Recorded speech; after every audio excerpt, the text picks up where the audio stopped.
Bismillahirrahmanirrahim. Assalamu alaikum, my dear students. How are you? I hope you all will be very fine and in best of your mental health. मैंने ये दुआ इसलिए की है या उम्मीद इसलिए की है ताकि ये टॉपिक जो थोड़ा सा कॉम्प्लिकेटेड आप आसानी से समझ सकते हो। आए हम खूबसूरत दुआ से लेक्चर का आगाज़ करते हैं। रब्बे ज़िदनी इल्मा। माय डियर स्टूडेंट्स, आपको याद होगा कि हमने लास्ट लेक्चर में मीन्स लेक्चर नंबर 10 में सेंट्रल डॉगमा या सेंट्रल आर्किटेक्चर ऑफ ऑलमाइटी अल्लाह को डिस्कस किया था। You know it is my habit कि मैं अगर कॉन्सेप्ट ओवरलैपिंग हो तो मैं पिछली बात को थोड़ा सा साथ लेके चलता हूँ ताकि आपकी अंडरस्टैंडिंग का लेवल बेहतर हो सकता हो। आइए हम इस तरह करते हैं कि आज हम पुराना टॉपिक थोड़ा सा रिवाइज करते हैं और फिर नए टॉपिक की बुनियाद रखते हैं, that is called as transcription.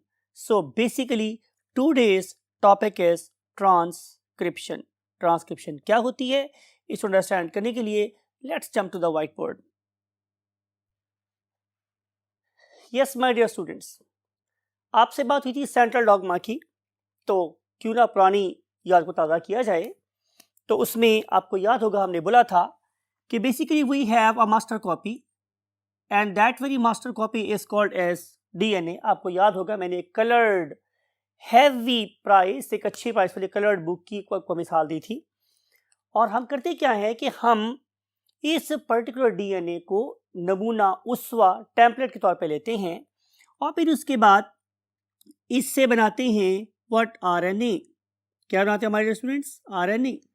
और मैंने आपको याद है बताया था कि अगर तो मैं डीएनए के डबल स्ट्रैंड की एक सिंगल स्ट्रैंडेड कॉपी करूं तो ये प्रोसेस कहलाता है ट्रांसक्रिप्शन।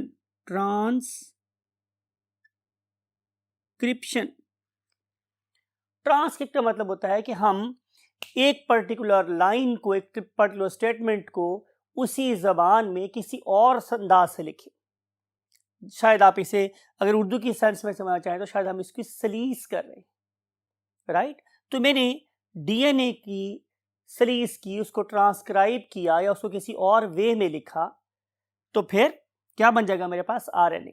आपको समझाने की गर्ज से बात करता हूं कि जो आप लोगों का रिजल्ट कार्ड होता है ये भी एक एविडेंस होता है किसी तरह के आपने फॉर एग्जांपल एमफिल कर लिया या पीएचडी कर लिया या आपने बीएससी एमएससी कर ली है, लेकिन ये एक्चुअल डिग्री नहीं होती है, ट्रांसक्रिप्ट होता है। एक्चुअल डिग्री आपको बाद में मिलती है। तो जाहिर है वो आपके डिग्री क्वालिफाई करने को किसी और अंदाज में लिखा गया होता है, in the terms of subjects लिखा गया होता है, in the terms of marks लिखा गया होता है, इन टर्म्स ऑफ सेमेस्टर लिखा गया होता है, इसीलिए हम उसे क्या बोलते हैं? ट्रांसक्रिप्ट। तो हम बात कर रहे हैं कि आरएनए सिंगल स्टैंडर्ड कॉपी है किसकी? डबल स्टैंडर्ड डीएनए की। फिर मैं आपको याद होगा मैंने ये वाली बात भी बताई थी कि अगर मैं डीएनए की एक डबल स्टैंडर्ड कॉपी ही करूं, मीन्स मैं डीएनए से डीएनए ही बनवाऊं, यानी कि मैं दोनों स्ट्रैंड्स की कॉपी करूं, तो फिर ये प्रोसेस क्या कहलाता था? Exactly, very fine. This process is called as replication. This process is called as replication. Replica का मतलब क्या होता है? To copy, right. तो रेप्लिकेशन दोनों स्ट्रैंड्स की कॉपी करने का प्रोसेस, ट्रांसक्रिप्शन एक स्ट्रैंड की कॉपी करने का प्रोसेस। फिर मैंने आपको बताया था कि जो हमारा आरएनए है हमारे स्टूडेंट्स, ये 3 तरह का हो सकता है। One of them was ribosomal RNA, other one is messenger RNA and last one is transfer RNA, right. You know very well कि जब भी आप एब्रीविएशन लिखते हो तो उसके साथ डॉट लगाते हो। तो मैंने क्या है, राइबोसोमल के साथ डॉट लिखा है और बाकी ये आरएनए स्टैंडर्ड एब्रीविएशन है। It stands for messenger, it stands for transfer RNA. और ये तीनों के तीनों एक ही प्रोसेस से बनते हैं and that very process is called as nothing other than transcription. So transcription के रिजल्ट में मैं राइबोसोमल आरएनए भी बनवा सकता हूँ, मैसेंजर आरएनए भी बनवा सकता हूँ, ट्रांसफर आरएनए भी बनवा सकता हूँ, ठीक। उसके बाद हमने ये बात कही थी कि फिर हम इन तीनों की मदद से क्या बना सकते हैं? प्रोटीन। फिर हम इन तीनों की मदद से क्या करेंगे? प्रोटीन बनवाएंगे। तो जब माय डियर स्टूडेंट्स मैं प्रोटीन बनवा रहा हूं तो ये प्रोसेस कहलाता है व्हाट? ट्रांसलेशन। क्या कहलाता है my dear students? Process is called as translation. सवाल ये है कि इसे हम लोग ट्रांसलेशन क्यों कहते हैं? बिकॉज के ट्रांसलेशन का मतलब होता है तर्जुमा। तो तर्जुमा आमतौर पर किसी और ज़बान में किया जाता है। तो ये ज़बान थी किसकी? न्यूक्लियोटाइड की। और प्रोटीन की ज़बान क्या है? Amino acids. तो जब मैं न्यूक्लियोटाइड की लैंग्वेज को अमाइनो एसिड की लैंग्वेज से बदल दूंगा तो प्रोसेस कहलाएगा ट्रांसलेशन। इसका मतलब यह है कि natural process means central dogma consists of only 3 processes. Number 1 is replication. Number 2 is transcription. Number 3 is translation. Replication, transcription, translation. सवाल ये है कि ट्रांसलेट करने के लिए हमें क्या क्या चाहिए था? तो आंसर इज हमें चाहिए था सबसे पहले राइबोसोमल आरएनए। मैं आपसे डिस्कस कर रहा हूँ राइबोसोमल आरएनए की खूबियाँ। तो ये जो माय डियर स्टूडेंट्स मेरे पास राइबोसोमल आरएनए है, ये उस वक्त बनता है कि जब सेल डिवाइड हो रहा होता है, राइट।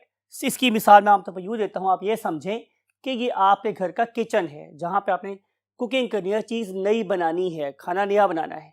तो क्या करोगे? आमतौर पे ऐसा ही होता है कि जब भी हम नया घर बनाते हैं तो उसमें किचन ज़रूर बनाते हैं। तो यही समझ लो कि राइबोसोमल आरएनए हम उस वक्त बनाएंगे जब हम नया सेल बना रहे होंगे। बिकॉज कि जब मेरे पास राइबोसोमल आरएनए होगा तो ही मैं क्या बना सकता हूँ? राइबोसोम। और जब मेरे पास राइबोसोम होगा तो ही प्रोटीन बन सकती है। तो नेचर ने राइबोसोम को बनाने के लिए राइबोसोमल आरएनए को सबसे पहले बनवाया, राइट। तो जब मैं राइबोसोमल आरएनए बनवा लूंगा बहुत सारा, किस प्रोसेस से? ट्रांसक्रिप्शन के प्रोसेस से, तो फिर मैं उनके साथ मिला दूंगा राइबोसोमल प्रोटीन्स। तो जब ये दो चीज़ें आपस में मिल जाएंगी तो उनके मिलने से क्या बन जाएगा? एक प्रोटीन सिंथेसाइजिंग डिवाइस और apparatus, you know very well, it is called as ribosome. तो सबसे पहले ज़रूरत थी कि हम प्रोटीन बनाने वाली मशीन को बनाएं, that is called as ribosome. तो उसके लिए मुझे राइबोसोमल आरएनए को सबसे पहले बनवाना पड़ा। नाउ हम राइबोसोम्स को बनवा चुके हैं, ठीक है। लुक एट दिस कि ये मेरे पास एक राइबोसोम है, it is something like it has got 2 units, एक स्मॉलर और एक लार्जर। तो इसके ऊपर हम भेजते हैं किसको? मैसेंजर आरएनए को। सबसे पहले कौन इस्तेमाल हुआ था? नंबर 1 पे राइबोसोमल आरएनए। अब हम भेजेंगे इसके ऊपर मैसेंजर आरएनए को। तो मैसेंजर आरएनए आके इसके ऊपर क्या करेगा? इस तरीके से बाइंड कर जाएगा। इसकी मिसाल मैं आमतौर पर यूँ देता हूँ, ये समझ लो कि जैसे कि एक एरोप्लेन आके अपनी गैलरी के साथ अटैच हो जाता है, अपने कॉरिडोर के साथ अटैच हो जाता है, या एक जो रेलवे ट्रेन है वो आके अपने प्लेटफॉर्म के साथ खड़ी हो जाती है ताकि मुसाफिर आसानी से उतर सकते हो और चढ़ सकते हो। यही बात यहाँ पर है कि एक लंबी सी ट्रेन है और वो एक कॉरिडोर के साथ अटैच है, that is called as basically what? Ribosome. अब इस राइबोसोम के ऊपर हम किसको भेजेंगे? थर्ड टाइप ऑफ आरएनए को, that is called as transfer RNA. इस ट्रांसफर आरएनए का क्या काम है? बात को समझेंगे, बड़ा इंपॉर्टेंट है, बहुत ज़रूरी है, इसलिए मैंने शुरू से ही आप लोगों के दिमाग के सही होने की दुआ की है। माय डियर स्टूडेंट्स, अब बात करें ट्रांसफर आरएनए की। ट्रांसफर आरएनए क्या करेगा? ट्रांसफर आरएनए आके 2 काम करेगा। नंबर 1 इज डीकोडिंग, यानी कि वो उस बात को समझेगा जो खुफिया, कोड क्या होता है? खुफिया, you can say password is something like a code. तो खुफिया जो पैगाम है अल्लाह ताला की तरफ से जो राइबोसोम के पास पहुंच चुका है, किस फॉर्म में? मैसेंजर आरएनए की फॉर्म में। मैसेंजर आरएनए इज बेसिकली अ खुफिया पैगाम, इज अ कोडेड मैसेज। तो इस पर्टिकुलर कोडेड मैसेज को, जो कि ट्रिपलेट की फॉर्म में होता है, क्या क्यों होता है अब आप डिस्कस करेंगे। तो इस मैसेंजर आरएनए पे पाए जाने वाले खुफिया पैगाम को डीकोड करना, ये किसका काम है? ट्रांसफर आरएनए का। नॉट ओनली उसे डीकोड करेगा बल्कि डिकोड करने के बाद रेस्पेक्टिव अमाइनो एसिड ला के इस राइबोसोम में प्रेजेंट राइबोसोमल आरएनए को देगा। पॉइंट टू बी नोटेड, थोड़ा कॉम्प्लिकेटेड लेकिन समझने वाली बात है, मुश्किल हरगिज नहीं है। दोबारा रिपीट करता हूं आप लोगों के लिए। हमने ये क्या बात की है कि सबसे पहले हम राइबोसोमल आरएनए लेंगे, उसको बनाएंगे नंबर 1 पे, और उसके साथ मिलाएंगे राइबोसोमल प्रोटीन और बना देंगे राइबोसोम्स। कब? जब नया सेल बनेगा। तो राइबोसोम्स तब बनते हैं कि जब नया सेल बन रहा होता है, राइट। आप नए घर में नए किस्म के एनालॉजी अपने माइंड में जरूर रखिएगा। Once we have made ribosome, तो हम क्या करेंगे कि फिर जो प्रोटीन बनवानी होगी उसका बनाएंगे मैसेंजर आरएनए और उसे हम भेज देंगे राइबोसोम के पास। अब राइबोसोम खुद से मैसेज को डिकोड नहीं कर सकता। तो नेचर ने क्या किया, नेचर ने एक डिकोडर भी भेज दिया साथ, बिकॉज के मैसेजर आरएनए एक कोडेड मैसेज होता है। तो इसको डिकोड कौन करता है, ट्रांसफर आरएनए। ट्रांसफर आरएनए इसको डिकोड करेगा, देखेगा कि इस कोड में किस अमाइनो एसिड के बारे में पैगाम दिया गया है। It may be, for example, lysine, it may be, for example, arginine, it may be leucine, it may be isoleucine, it may be threonine, it may be whatever. तो यहाँ पे मुख्तलिफ अमाइनो एसिड के मैसेजेस हैं जिसको ribosome नहीं समझ सकता। इसको समझने का काम किसके पास है, डिकोडर के पास। और डिकोडर कौन है, transfer RNA. Transfer RNA simple decoder नहीं है बल्कि प्रोवाइडर भी है। वो नॉट ओनली इस मैसेज को डिकोड करता है बल्कि डिकोड करने के बाद जो अमाइनो एसिड कहा गया है वो ला के राइबोसोम को देता है।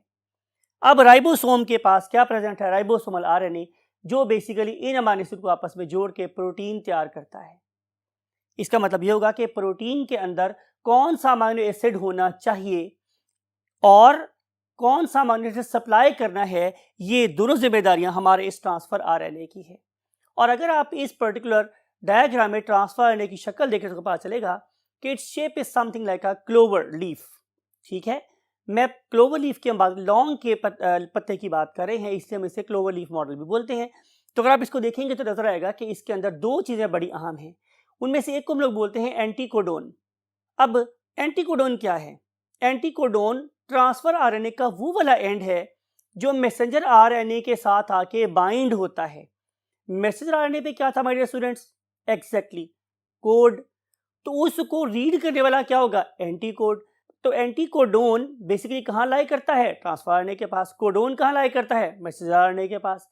तो मैसेंजर आरएनए पे प्रेजेंट कोडोन को एंटी फॉर्म में, ऑपोजिट फॉर्म में पढ़ता है कौन, ट्रांसफर आरएनए। और फिर वो swim into the cytoplasm and bring the corresponding what, amino acid. वो लाके किसको दे देगा, राइबोसोम को। राइबोसोम क्या करेगा, उनको आपस में जोड़ के प्रोटीन बनवा देगा। इसका मतलब ये हुआ कि type of amino acid and sequence of amino acid, इसकी गारंटी या एश्योरेंस हमें कौन प्रोवाइड कर रहा है, transfer RNA. So transfer RNA is a very very important substance, very very important adapter molecule that is going to adapt itself to bring the very very specific amino acid and fetch it and give it to the ribosomes. तो ये हमारे dear students central dogma of the almighty Allah. तो इसका मतलब ये होगा कि ये तीनों की चीज़ें बड़ी ज़रूरी हैं। राइबोसोमल आरएनए भी बहुत ज़रूरी है, अगर नहीं होगा तो राइबोसोम कैसे बनेंगे। मैसेंजर आरएनए बनना बहुत ज़रूरी है, बिकॉज अगर ये नहीं होगा तो हमारी प्रोटीन बनने का मैसेज कहाँ से आएगा। और ट्रांसफर आरएनए जिसके अभी हमने इतने कसीदे किए हैं, अगर ये नहीं होगा तो जाहिर है ना तो मैसेज डिकोड होगा और ना ही हमें कोरेस्पॉन्डिंग अमाइनो एसिड अवेलेबल होंगे। तो इस रेफरेंस से ये तीनों के तीनों बहुत ज़्यादा क्या है, इंपॉर्टेंट हैं। तो आइए देखते हैं कि नेचर डीएनए से आरएनए कैसे बनवाती है। बेसिकली यही आज हमारा टारगेट है या हमारा टॉपिक ऑफ अंडरस्टैंडिंग है, right. So let's move to the next one third of the board. Yes my dear students, हम बात कर रहे हैं ट्रांसक्रिप्शन की। तो ट्रांसक्रिप्शन बेसिकली क्या प्रोसेस है कि आप लोगों के पास एक डीएनए का मॉलिक्यूल है और आपने डीएनए के मॉलिक्यूल के बारे में देखा था कि ये एक डबल स्ट्रैंडेड स्ट्रक्चर है।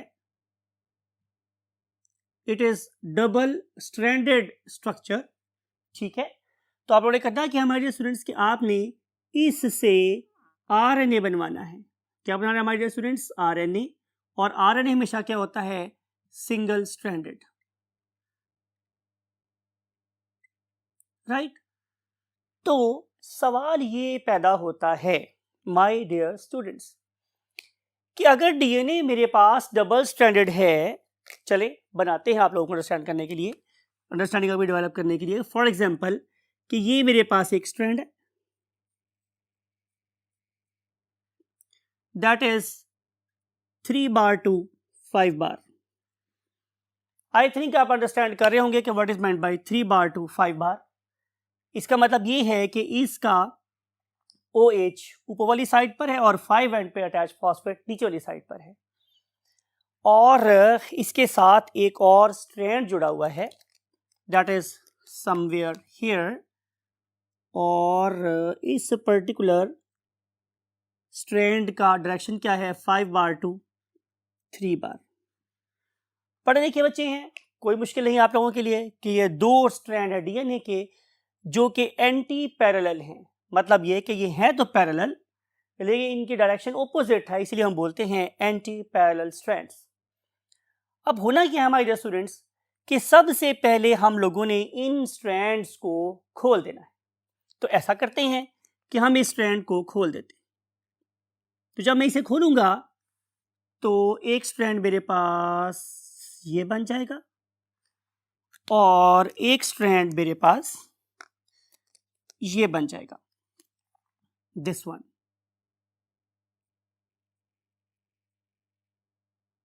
राइट, 3 बार 5 बार। और इससे रिएक्शन क्या थी मेरे पास my dear students, 5 bar to 3 बार, और दरम्यान में लगा देते हैं प्लस, ताकि पता चले कि दोनों स्ट्रैंड्स क्या हो गए हैं, अलहदा अलहदा हो गए। इनमें से एक स्ट्रैंड टेम्पलेट स्ट्रैंड है और एक स्ट्रैंड कोडिंग स्ट्रैंड है। माय डियर स्टूडेंट्स बात को गौर से सुनेंगे बिकॉज कि आप लोगों की बुक ने आपको काफी ज्यादा कंफ्यूज किया हो। हालांकि ये कोई मुश्किल या कंफ्यूज होने वाली बात हरगिज भी नहीं। इनमें से दो स्ट्रैंड है, एक है 3 बार टू 5 बार और एक है 5 बार टू 3 बार। माय डियर स्टूडेंट्स अगर आप लोगों को प्रोसेस ऑफ रेप्लिकेशन याद हो, अगर याद हो, जो मुझे उम्मीद है कि आपको याद होगा, I think should very positively about you, तो आपको याद होगा कि हमने कहा था कि जब मैं डीएनए की दोनों स्ट्रैंड्स की कॉपी करता हूं तो एक स्ट्रैंड की कॉपी कॉन्टिन्यूस होती है और एक स्ट्रैंड की कॉपी डिसकॉन्टिन्यूस वे में ओकाजाकी फ्रैगमेंट के थ्रू हो रही होती है। राइट, एक स्ट्रैंड की कॉपी कैसी थी, कॉन्टिन्यूस। किसी को याद है आप में से कि किस स्ट्रैंड की कॉपी कॉन्टिन्यूस होती है? एग्जैक्टली 3 बार टू 5 बार की कॉपी हमेशा कॉन्टिन्यूस होती है। और मैंने आपको इस रीजन ये बताई थी कि इस वाले केस में जो इसकी कॉम्प्लीमेंट्री स्ट्रैंड डेवलप हो रहा होता है उसके अंदर कार्बन नंबर 3 हमेशा अवेलेबल है टू ग्रो कॉन्टिन्यूसली। राइट, तो इस पर्टिकुलर स्ट्रैंड की कॉपी जो कि 3 बार टू 5 बार होता है, किस प्रोसेस में, डीएनए से डीएनए बनने के प्रोसेस में इसकी कॉपी कैसी होती है, कॉन्टिन्यूस होती है। लेकिन इस स्ट्रैंड की कॉपी कैसी हुई थी, डिसकॉन्टिन्यूस। राइट, तो आपका क्या ख्याल है, जिस स्ट्रैंड की कॉपी कॉन्टिन्यूस होनी चाहिए उसी से एमआरएनए बनना चाहिए या जिसकी कॉपी डिसकॉन्टिन्यूस होती है? तो वेरी राइट, लॉजिकली तो जिस स्ट्रैंड की कॉपी कॉन्टिन्यूस होनी चाहिए उसी स्ट्रैंड का क्या होना चाहिए, टेम्पलेट होना चाहिए डीएनए के अंदर। तो बिल्कुल ऐसा ही है कि जिस स्ट्रैंड की कॉपी कॉन्टिन्यूसली होती है हमेशा उसी स्ट्रैंड को ही टेम्पलेट स्ट्रैंड कहा जाता है। तो 3 बार टू 5 बार वाला स्ट्रैंड क्या कहलाएगा, टेम्पलेट स्ट्रैंड। तो लिखते हैं इस पर्टिकुलर स्ट्रैंड का नाम, this is called as template strand.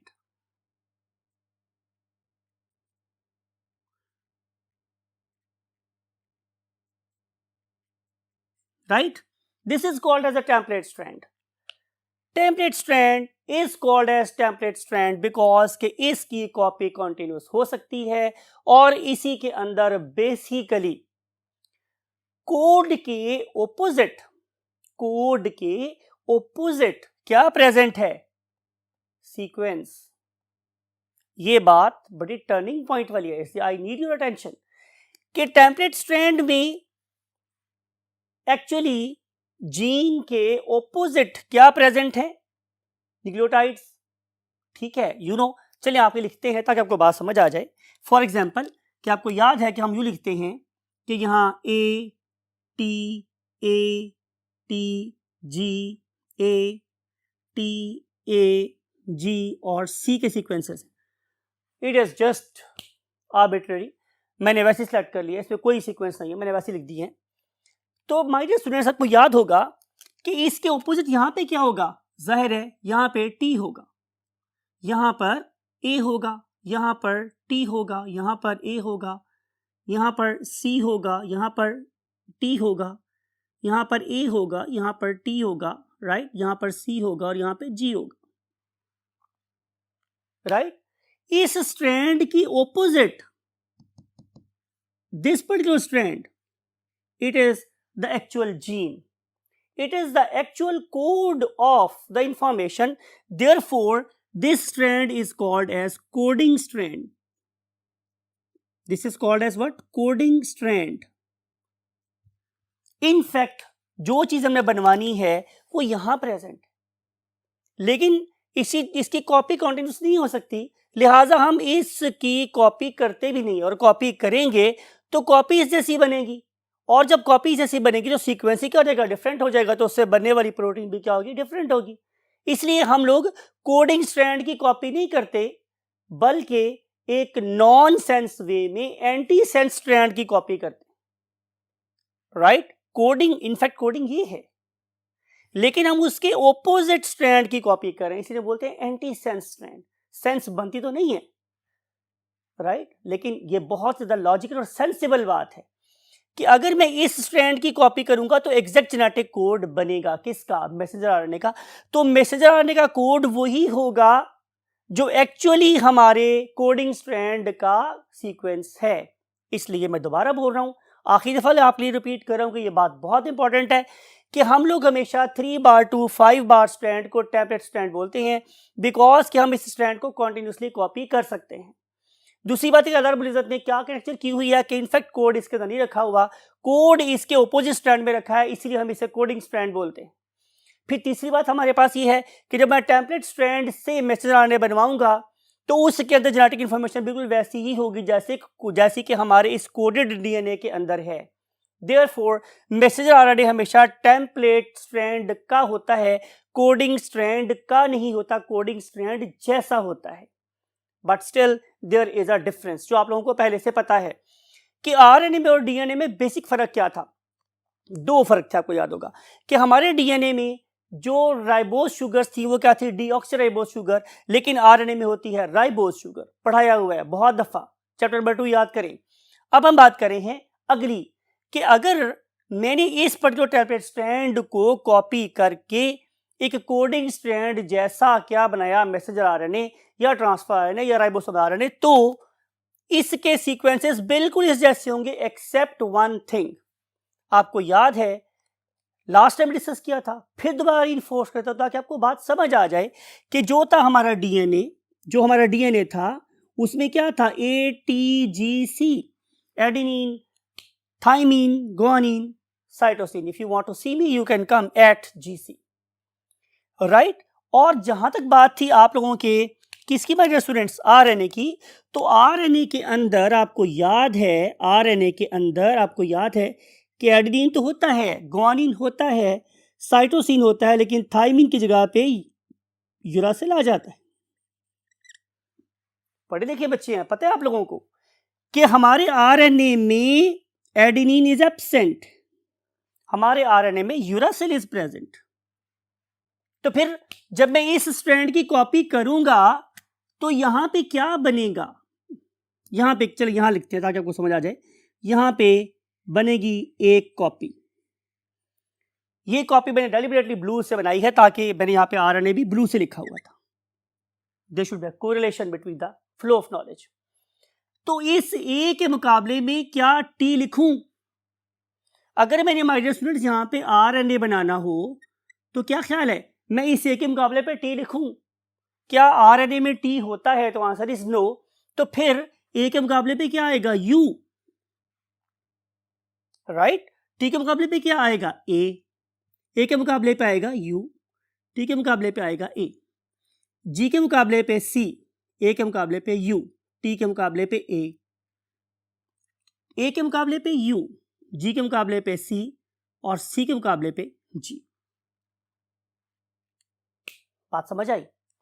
ये जो मैंने बनाया है नया सिंगल स्ट्रैंड किसका? जाहिर है आरएनए का। तो देखो वो बिल्कुल उसका जेनेटिक कोड और इस स्ट्रैंड का जेनेटिक कोड एक जैसा है, no difference at all. Therefore this 5 bar 3 bar is called as coding strand. कि एक्चुअल कोड तो इसके अंदर है, प्रोटीन तो इस जैसी बदनी है, इसको तो हमने सिर्फ इसे रख दिया है यहाँ पे ताकि कॉपी कंटिन्यूस हो सकती हो। अब हम क्या करेंगे कि अब हम इस पर्टिकुलर स्ट्रैंड को यहां से बाहर निकाल लेंगे, ठीक है? और उसके बाद इन 2 स्ट्रैंड्स को दोबारा से आपस में मिला देंगे और दोबारा से कॉइल कर देंगे। तो पहला जो कॉन्सेप्ट आपकी बुक में लिखा हुआ है जो आपको समझना है वो ये है कि हमारा डीएनए डबल स्ट्रैंडेड होता है, उसको हम लोग अनकॉइल कर लेते हैं। अनकॉइल करने के बाद हमारे पास एंजाइम्स आते हैं जो उसके दरम्यान में हाइड्रोजन बॉन्ड को ब्रेक कर देते हैं, और हाइड्रोजन बॉन्ड्स को ब्रेक करने के बाद क्या होता है हमारे dear students, look at this animation. Animation देखते हैं, आपको यहाँ से ज़्यादा बेहतर समझ आएगी। लुक एट दिस, ये मेरे पास क्या है, एक DNA. You are looking at कि ये एक डबल हेलिकल स्ट्रक्चर है। लुक एट दिस एंजाइम, ये क्या कर रहा है कि ये इसके टर्न्स खोल रहा है, and that very enzyme that is going to uncoil the DNA is called as helicase.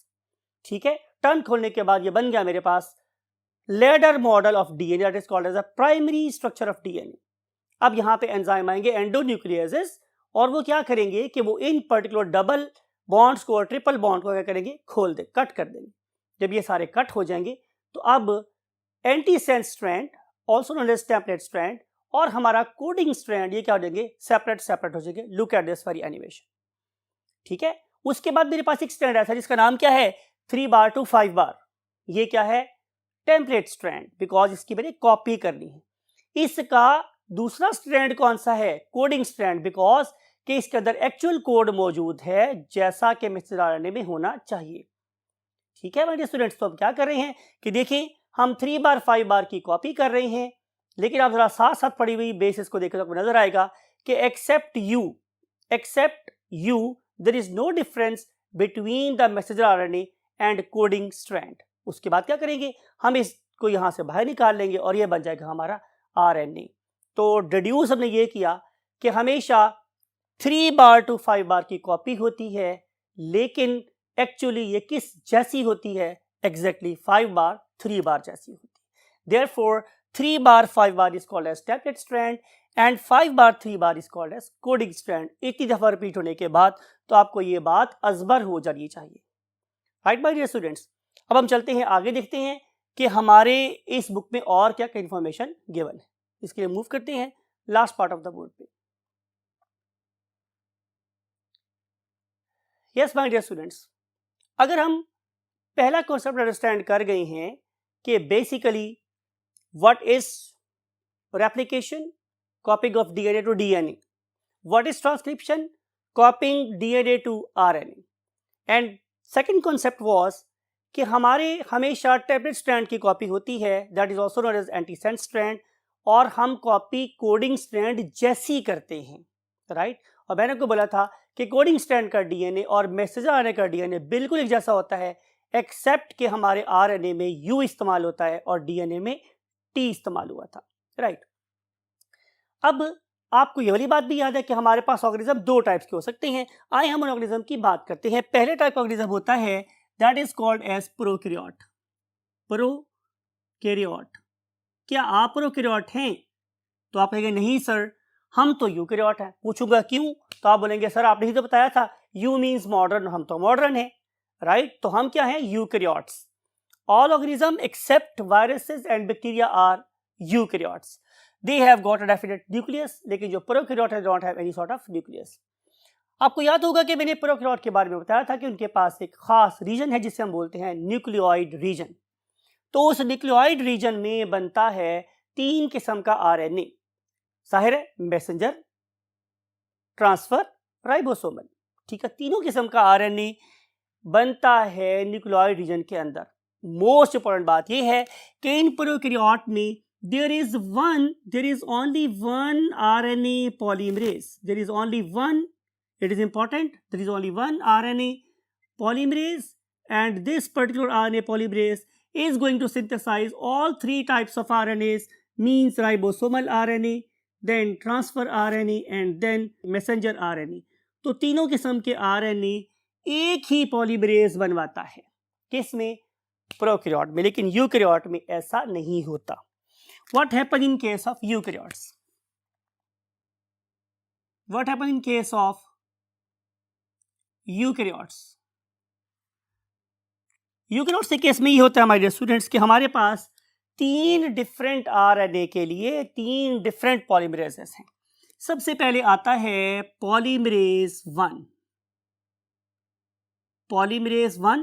Then polymerase 1 is going to synthesize ribosomal RNA, right? And then Second one is known as polymerase 2. Polymerase 2, which synthesize messenger RNA. And last one is polymerase 3. Last one is polymerase 3, that is going to synthesize transfer RNA.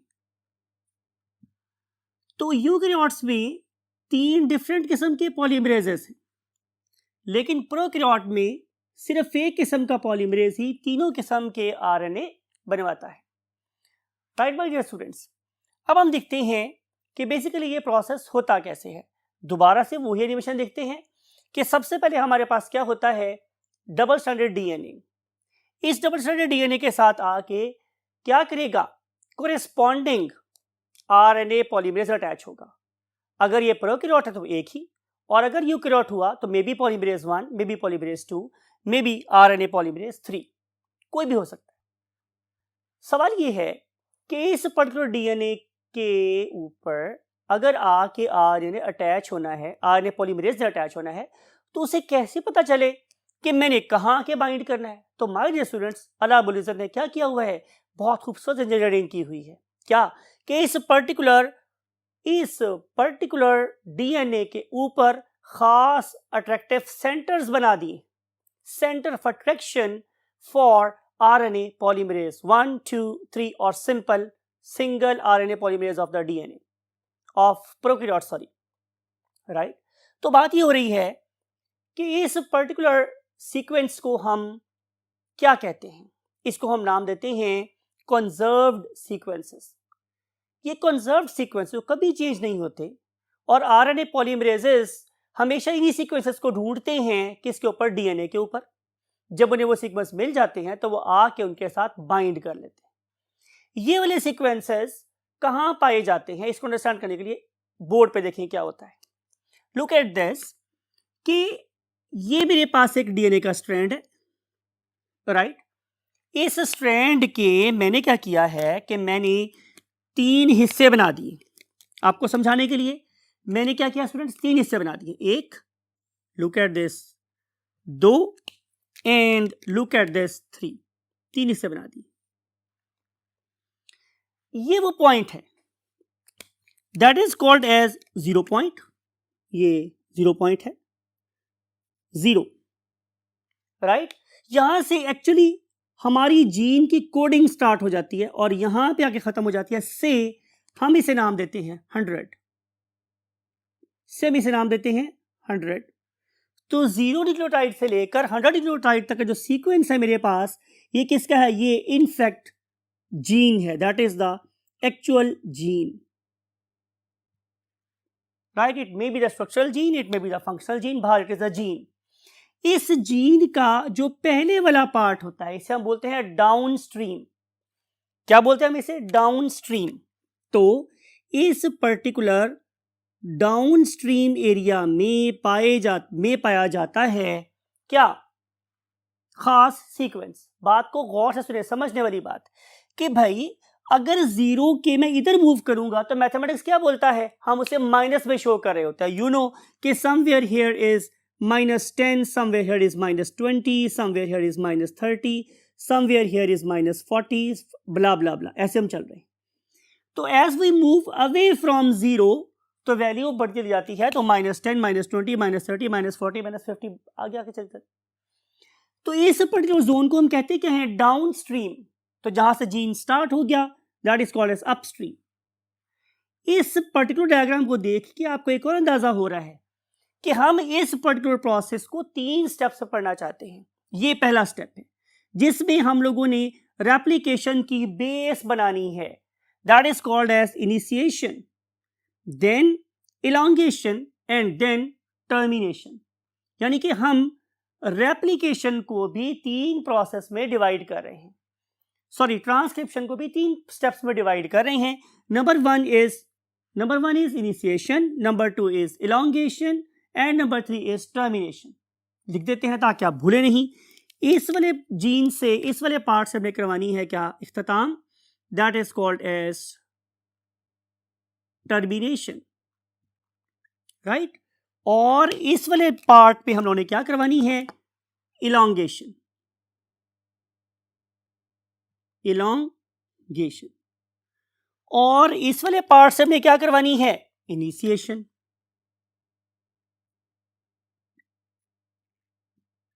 Right? तो start में यहां से लेना है।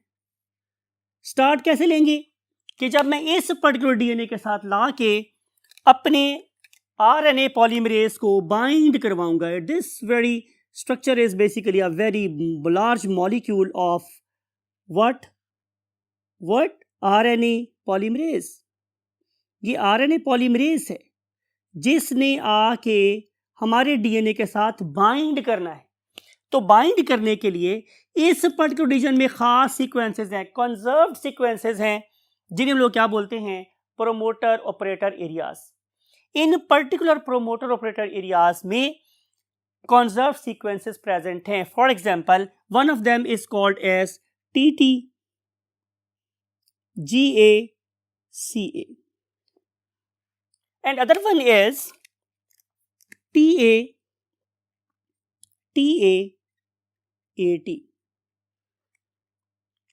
right? When we were studying, तो हमें ये शौक हुआ कि हम इसकी एब्रिविएशन बनाएं या कुछ उसके लिए एक छोटी सी पॉइंट बनाए याद करने के लिए। तो जो हमने नाम याद किया था दैट वाज TT गासा, GACA गासा। सो TT गासा अगर आपने याद रखना हो तो TT गासा को देखकर और टाटा एट, यानी कि मैंने अपने दोस्त को टाटा किया, बाय बाय किया, किसके ऊपर, एट रेलवे स्टेशन और at airport whatever. So TATA at TT गासा, इन दो सीक्वेंसेस को देखकर आरएनए पॉलीमरेज इसके साथ आके बाइंड कर जाता है। फिर इसके बाद यहां पे एक फैक्टर लगा होता है my dear student, something like it, ये समझ लें, समथिंग लाइक इट। यहाँ पे एक, अगर आप कभी किसी कंटोनमेंट एरिया में गए हो तो आपने देखा होगा कि उसकी एंट्री से पहले चौकी बनी होती है, राइट? वो आपको चेक करती है, फिर आगे जाने देती है। So that very check point is also present over here and that very check point is called as sigma factor. That very point is called as sigma factor. इस सिग्मा फैक्टर का जिम्मे एक बहुत इंपॉर्टेंट काम है। अगर आपने कभी रेस देखी हो मोटर बाइक की या कार की, तो वो ये इंश्योर कर रहे होते हैं कि हर एक जो राइडर है वो अपनी सही पोजीशन पे और लाइन से पीछे खड़ा हो। It is called as proper alignment, जो हमारी कॉम में बिल्कुल नजर नहीं आती, खासतौर पे इशारों के ऊपर, ज़ेब्रा क्रॉसिंग के ऊपर। तो हम बात ये कर रहे हैं कि correct alignment is very very essential. अगर करेक्ट अलाइनमेंट नहीं होगी तो हमारे पास बड़ी सीवियर किस्म की म्यूटेशंस हो सकती हैं। तो it is the responsibility of the sigma factor कि इलॉन्गेशन के टाइम पर ये दोनों चीजें कैसी हों, अपनी करेक्ट पोजीशन के ऊपर। वंस आरएनए पॉलीमरेज बाइंड हो गया और ये इंश्योर कर लिया गया कि अब इसकी बाइंडिंग बिल्कुल सही है, अलाइनमेंट बिल्कुल सही है, तो सिग्मा फैक्टर रिलीज हो जाएगा। जब सिग्मा फैक्टर यहां से हट जाएगा तो अब आपको इजाजत है आरएनए पॉलीमरेज साहब कि आप अपनी मर्जी से अपने रेट पे काम कर सकते हैं। तो वो क्या करते हैं कि जो हमारे आरएनए पॉलीमरेज साहब हैं, ये हमारे टेम्पलेट स्ट्रैंड को देखते हुए क्या करते हैं, इलॉन्गेट करते हैं। इलॉन्गेशन होती रहती है जब तक कि हमारे पास जीन का कोड खत्म नहीं हो जाता। जो ही जीन का कोड खत्म होगा तो आगे सीक्वेंस शुरू हो जाएगा, जैसे हम बोलते हैं टर्मिनेशन। ये तीनों की जो चीजें कहाँ प्रेजेंट है, डीएनए के टेम्पलेट स्ट्रैंड पर प्रेजेंट हैं। इनिशिएशन कोडॉन भी, इलॉन्गेशन भी और टर्मिनेशन भी। टर्मिनेशन का मैसेज हमारे पास क्या है, आरएनए पॉलीमरेज को कैसे पता चले कि अब मुझे मजीद आरएनए नहीं बनाना। तो उसके रीजन ने क्या किया हुआ है, आप लोगों के टेम्पलेट स्ट्रैंड पे टर्मिनेशन सिग्नल्स दे दिए हुए हैं। ये टर्मिनेशन सिग्नल क्या है, they are very very rich in GC sequences, right? तो जब हमारे पास ये वाले सीक्वेंसेस आते हैं तो हमारा आरएनए फोड़ना शुरू हो जाता है और वो GC हेयर पिन लूप बनाता है। उसके लिए आप इस एनिमेशन को देखें, लुक एट दिस, कि ये हमारा आरएनए पॉलीमरेज है जो बहुत तेजी से मूव कर रहा है। लेकिन जो ही क्या होता है, ये वाला सीक्वेंस आता है हमारे पास, तो यहाँ पर G और C आपस में बाइंड होना शुरू हो गई हैं और they are not allowing this RNA polymerase to go forward. तो ये सिग्नल होता है कि अब मजीद आप न्यूक्लियोटाइड्स ऐड नहीं करने, राइट? तो उसके बाद ये सारी की सारी सेल में डिसअसेंबल हो जाती है और इस पर्टिकुलर बबल में से आरएनए बाहर निकल आता है। तो जिस पर्टिकुलर बबल में ये प्रोसेस चल रहा था that is called as transcription bubble, और इसके एक होल में से आरएनए आ गया बाहर। तो हमारा आरएनए पॉलीमरेज क्या हो गया? आउट। आरएनए पॉलीमरेज के आउट होने के बाद अब क्या होगा? दोबारा से हेलिकेजेस आएंगे, वो इस पर्टिकुलर डीएनए के न्यूक्लियोटाइड्स को आपस में दोबारा से बंद कर देंगे और बंद करके सेव कर लेंगे डीएनए को। तो फोटोकॉपी आ गई बाहर। उस फोटोकॉपी का नाम क्या था? Exactly RNA. Right my dear students. अब आपको याद होगा कि हम लोगों ने दो ऑर्गेनिजम्स की बात की थी, उनमें से एक का नाम क्या था? प्रोकैरियोट, एक का नाम क्या था? यूकैरियोट। अब प्रोकैरियोट के केस में क्या होता है? प्रोकैरियोट के केस में तो बड़ी सिंपल सी बात है कि अभी हम लोगों ने आरएनए को बनवाया, इसे जल्दी से न्यूक्लियोटाइड रीजन में से साइटोप्लाज्म के पास भेजा और उसकी प्रोसेसिंग स्टार्ट हो गई। लेकिन जो हमारा यूकैरियोट है उस वाले केस में ऐसा नहीं होता। उस वाले केस में इस न्यूली सिंथेसाइज्ड इमेच्योर आरएनए को बहुत से एंजाइम से खतरा है। आपको पता है कि हमारे अपने न्यूक्लियस के अंदर बहुत सारे क्या होते हैं? एंजाइम्स होते हैं, जिन्हें हम लोग न्यूक्लियेजेस का नाम देते हैं, जो हमारे सेल के न्यूक्लियस पे अटैक करने वाले डिफरेंट टाइप्स के वायरल डीएनए को और बैक्टीरियल डीएनए को चॉप ऑफ करके उन्हें इनएक्टिव करते रहते हैं। यस, पे सलाम and tribute to these particular enzymes के जो हमारे अपने डीएनए के को डिफेंड कर रहे हैं और फॉरेन डीएनए को क्या करते हैं? चॉप ऑफ करके वहां से भगा देते हैं। लेकिन ये वाला एंजाइम किसी खास मैकेनिज्म के तौर पे काम कर रहा होता है कि ये हमारे जो फॉस्फेट बॉन्ड्स होते हैं उसको ब्रेक करता है। तो क्या हमारे आरएनए में फॉस्फेट बॉन्ड्स नहीं है? तो डेफिनेटली हैं। तो हमारा आरएनए भी उतना ही इन पर्टिकुलर एंजाइम से क्या है? वल्नरेबल है, इसके ऊपर अटैक कर सकते हैं ये वाले एंजाइम। तो नेचर ने क्या किया कि right after its formation, means हम बात कर रहे हैं अभी न्यूली मेड आरएनए की, it is also called as pre RNA, इसे हम लोग प्री आरएनए भी बोलते हैं। इट में बी प्री एमआरएनए, इट में बी प्री टीआरएनए, इट में बी प्री आरएनए, आरआरएनए। तो किसी भी आरएनए की बात हो रही है। नेचर ने क्या किया? इसके बनने के फौरन बाद इसको दोनों तरफ से क्या कर दिया? महफूज कर दिया। कैसे? लुक एट दिस, आपके लिए एक नाम लिख रहा हूं, इसका नाम होता है my dear student seven methyl GTP, seven methyl guanosine triphosphate, seven methyl GTP. क्या इंडिकेट कर रहा है कि इसकी पोजीशन नंबर 7 पे क्या लगी है? मिथाइल। राइट। फिर एक और बात जो आपने गौर से अंडरस्टैंड करनी है वो क्या है? वो ये है कि मैंने इस पर्टिकुलर 7-मिथाइल जीटीपी के साथ एक चीज और लिखी है, 5 बार 5 बार 5 बार 5 बार 7-मिथाइल जीटीपी। इसका क्या मतलब है कि मैंने इस न्यूली फॉर्म्ड मैसेंजर आरएनए की कार्बन नंबर 5 के ऊपर प्रेजेंट एंड को, जो कि इसका स्टार्ट था, एक कैप पहना दी। 5 एंड पे एक कैप पहना दी। बात को गौर से समझिएगा माय डियर स्टूडेंट्स। इस कैप को मैंने कार्बन नंबर 5 से जोड़ा है। राइट।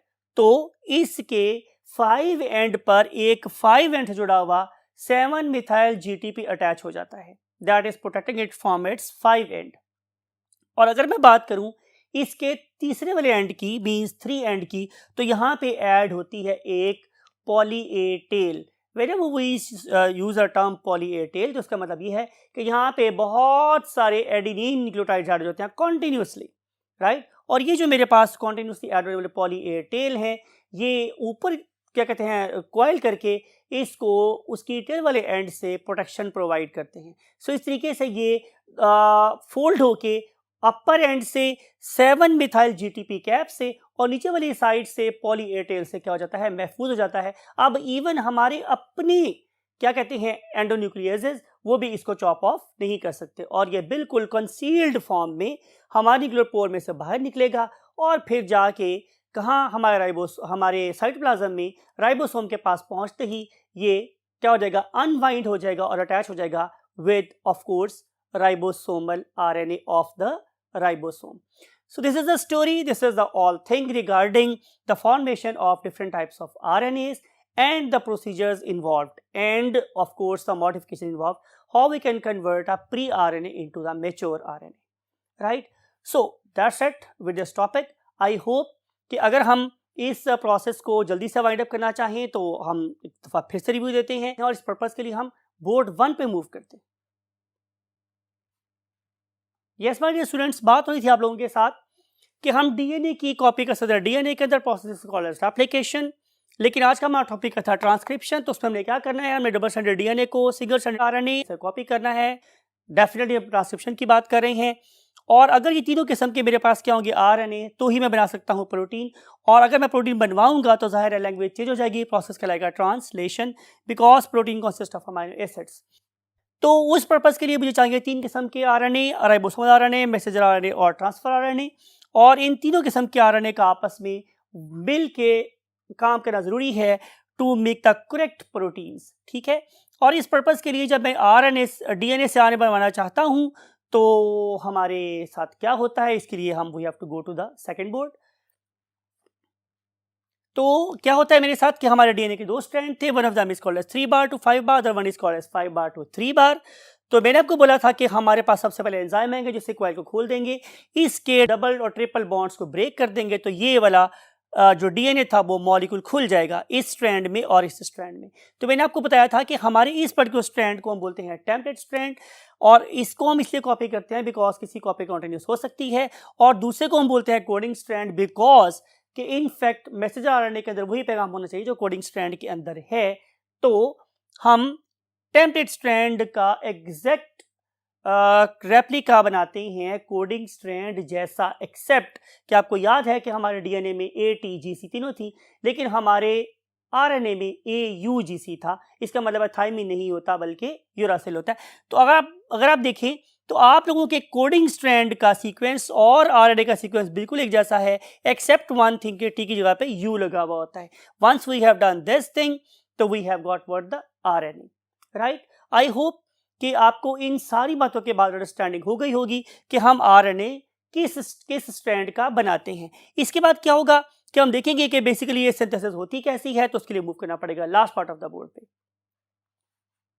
यस, तो मैंने आपको बोला था कि हमारे पास आरएनए 3 किस्म का हो सकता है, one of them is ribosomal RNA, the transfer RNA और मैसेंजर आरएनए। ये तीनों के तीनों किस्म का आरएनए हमारे प्रोकैरियोट में एक ही आरएनए पॉलीमरेज से बनता है, लेकिन यूकैरियोट में ऐसा नहीं होता। यूकैरियोट में 3 डिफरेंट किस्म के पॉलीमरेज 3 डिफरेंट किस्म के आरएनए बना रहे हैं। RNA polymerase 1 is synthesizing RNA, ribosomal RNA, and RNA polymerase 2 is going to make messenger RNA, and RNA polymerase 3 is going to make transfer RNA। ठीक है, ये कैसे करते हैं? Definitely by of course uncoiling and opening the DNA molecule. और DNA में हम बात कर रहे हैं टेम्पलेट स्ट्रैंड, क्योंकि टेम्पलेट स्ट्रैंड में 3 जो कैसे डिस्टिंक्ट जोन्स होते हैं फॉर एनी जीन। और उसका जो पहले वाला जोन है, it is called as initiation zone, और दूसरा है जहाँ पे actual gene, it is called as zone of elongation, और तीसरा के जहाँ पे हमने जीन के खात्मे का ऐलान करना, it is called as termination zone. तो सबसे पहले अगर मैं इनिशिएशन जोन को देखूंगा तो इस पर्टिकुलर जोन में कुछ कंजर्व्ड सीक्वेंसेस होती हैं जो जिससे आके बाइंड होता है हमारा आरएनए पॉलीमरेज।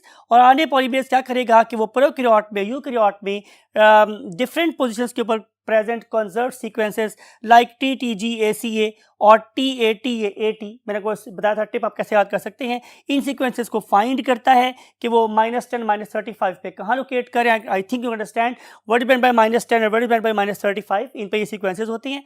और इन सीक्वेंसेस को फाइंड करता है कौन, आरएनए पॉलीमरेज, और चेक करता है कि सिग्मा रिमूव हो गया है कि नहीं। सिग्मा यहाँ पे इसलिए है कि वो करेक्ट अलाइनमेंट ऑफ जीन देखे।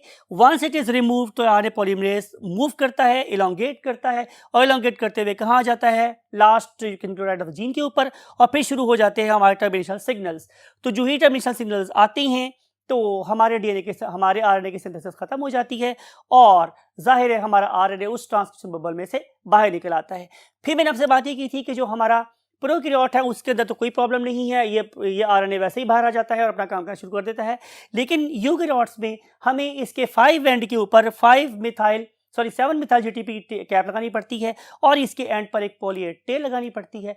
जब ये दोनों काम कर लेते हैं तो फिर जाहिर है ये वाला मैसेंजर आरएनए ये वाला मैसेंजर आरएनए या ट्रांसफर आरएनए राइबोसोमल आरएनए क्या करेगा कि ये हमारे न्यूक्लियर पोर में से बाहर निकलेगा और आके राइबोसोम के साथ आके बाइंड कर जाएगा कहाँ, साइटोप्लाज्म में। So that's it with this thing. एक थिंक पॉइंट आपके लिए छोड़ के जा रहा हूँ, वो ये है कि मैंने आप लोगों के लिए आपकी बुक में से -10 और -35 वाले सीक्वेंसेस लिख दिए हैं। आपका छोटा होमवर्क ये है कि आप यूकेरियोट में -25 और -75 पर पाए जाने वाले सीक्वेंसेस को खुद से याद कीजिएगा। अल्लाह ताला आपको इसी सलाहियत दे और आप इन चीज़ों को अपने माइंड में रखें और अपना और अपने पेरेंट्स का बहुत ख्याल रखें। डेफिनेटली मैं आपको कहने वाला हूँ, अल्लाह हाफिज़।